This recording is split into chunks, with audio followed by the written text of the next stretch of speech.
ఉన్నా నా మతం ఏమిటని. అవును, 4 గోడల మధ్య నేను బైబిల్ చదువుతాను,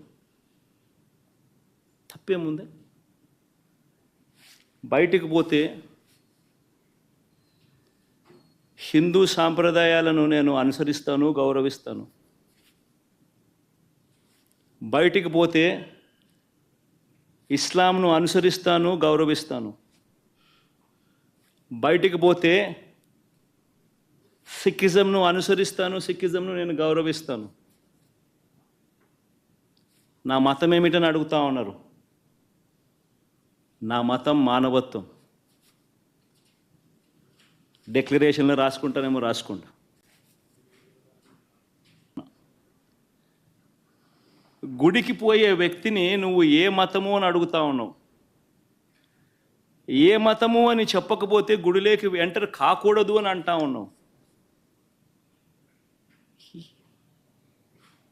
సెక్యులర్ దేశం అని చెప్పి చెప్పుకుంటా ఉన్నాం. ఒక ముఖ్యమంత్రిగా పరిపాలన చేసిన వ్యక్తి పరిస్థితి ఇదే అయితే ఇక ఆ దళితుల పరిస్థితి ఏమిటి? గుళ్ళలే పోగలుగుతారా? పోయే పరిస్థితి ఉందా? పోనిస్తారా? రానిస్తారా?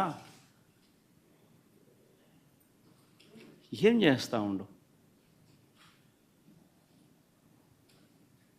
నిజంగా రాజకీయాల్లో మతం పేరుతో రాజకీయాలు చేయడం ఎంత దౌర్భాగ్యమో. నేను ఇదే బీజేపీ పార్టీని కూడా అడుగుతా ఉన్నా.